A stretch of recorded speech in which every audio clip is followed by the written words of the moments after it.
Halo, apa kabar kalian semua? Ketemu lagi di JSP Production.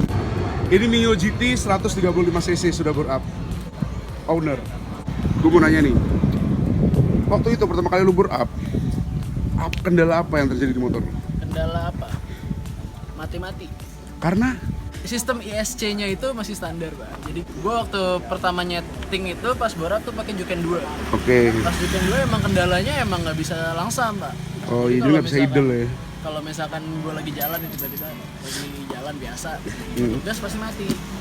Oke. Jadi harus ditahan. Tuh. Terus dulu lu pakai Seher FIM, Ya. ya kan? Nah itu permasalahan kalau pakai Seher FIM itu gimana? Permasalahannya adalah waktu kemarin gue pakai Seher FM itu Yep. piston terlalu jenong, tapi sama ada gue waktu itu di suatu bengkel ternama ya, gede gitu. Cuman ya kerjanya lucu gitu kan. Nah, Ada ilmu lawaknya ini. iya. Gitu. Jadi head gue tuh nggak di squeeze, Pak. Porting polish enggak. Dibiarin standar. Iya. Tapi Seher jenong. Iya. Otomatis mentok klep. Mantap. Jadi klep lu kehajar. Kehajar sama pistonnya ya. Pistonnya juga klotak-klotak jadinya. Jadi ngoplak. Nah akhirnya lu menggantinya sekarang dengan Gue pakai CLD sekarang. CLD piston mentah. Enggak. High Oh, compression enggak. doang punya Vario atau Beat. Oke. Terus kalau misalnya nih ada orang nih misalnya mau bore up motor juga, sebenarnya yang harus dipikirin apa sih yang paling utama? Ntar dulu nih. Lu mau bore up-nya injeksi atau karburator? Misalnya injeksi itu yang dipikirin apa, terus negatif-negatifnya apa tuh yang pertama timbul? Pertama dipikirin injeksi. Yang pertama adalah ECU. Ecu, ECU terus? itu semua dari segala macam. Apapun lu ganti, Ya, ECU pasti. harus ecu ya.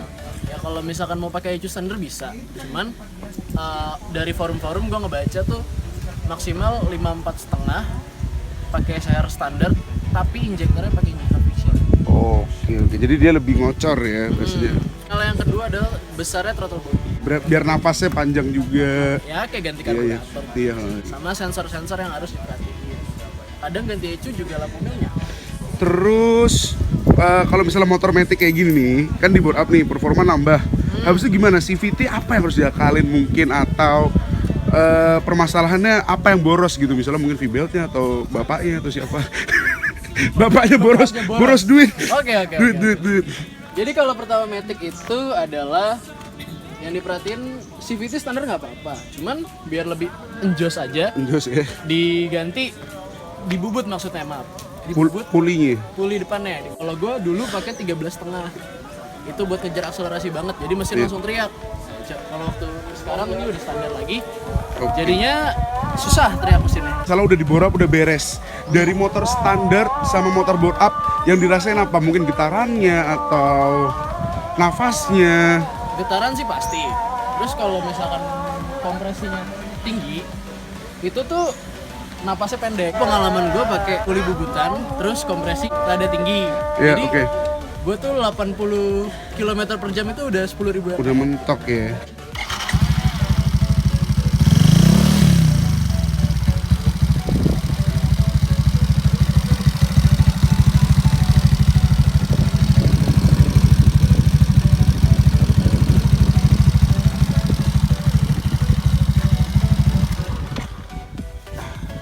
Itu menggunakan knalpot bubukan.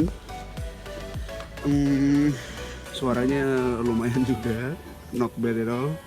Bahayanya adalah merusak mesin motor itu sendiri. Noken as dia menggunakan Kawahara K1, tapi performanya buat tarikan atas. Jadi derajatnya lebih besar angkanya. Jadi nafas dia untuk tengah ke atas lebih lumayan. Jadi kalau derajatnya kecil, itu berarti buat nafas awal, yaitu akselerasi. Dia juga menggunakan ECU dari BRT Juken 3. Filter udara pakai Verox biar ya nafasnya makin ngeplongnya makin mantap. Oke, gue akan sebutin beberapa negatif dan hal-hal nggak enak dalam motor bore up. Jadi selain motor bore up itu makin kencang performanya, makin mantap, makin semua lebih oke lah.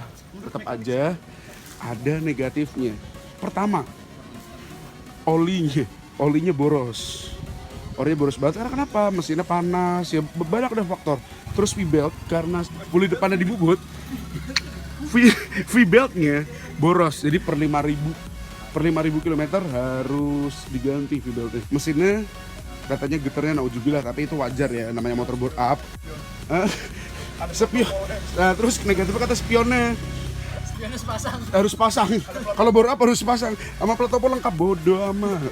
Nah, kalau misalnya motor bore up, motor yang udah mesinnya diapa-apain lah bahasanya, udah nggak standar, harus sering-sering yang namanya ngecek motor, ngecek kondisinya. Ya minim sebulan sekali lah, minim. Karena kenapa? Kita harus juga ngecek kondisi seher, terus pair clap itu harus disetting lagi. Kerapatannya, kelonggarannya itu harus dicek lagi gitu. Karena kalau enggak mesin nanti jadi gelitik ya. Sama dicek spionnya kendor apa enggak? Katanya dicek juga spionnya kendor apa enggak. Gila, bayar mekanik berapa juta itu. Terus Leo ini menaruhkan PSM sebagai disc brake rem depannya dia. Nah, harganya itu 350 ya, Le? Ya sekitar 350.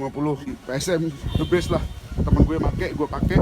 Oke, jadi kalian kalau misalnya mau bore up, pertimbangkanlah dulu beberapa negatifnya juga. Terus part-part apa yang harus dibeli, duitnya berapa, modalnya berapa. Nah itu tadi yang udah disampaikan Leo sama dari gue.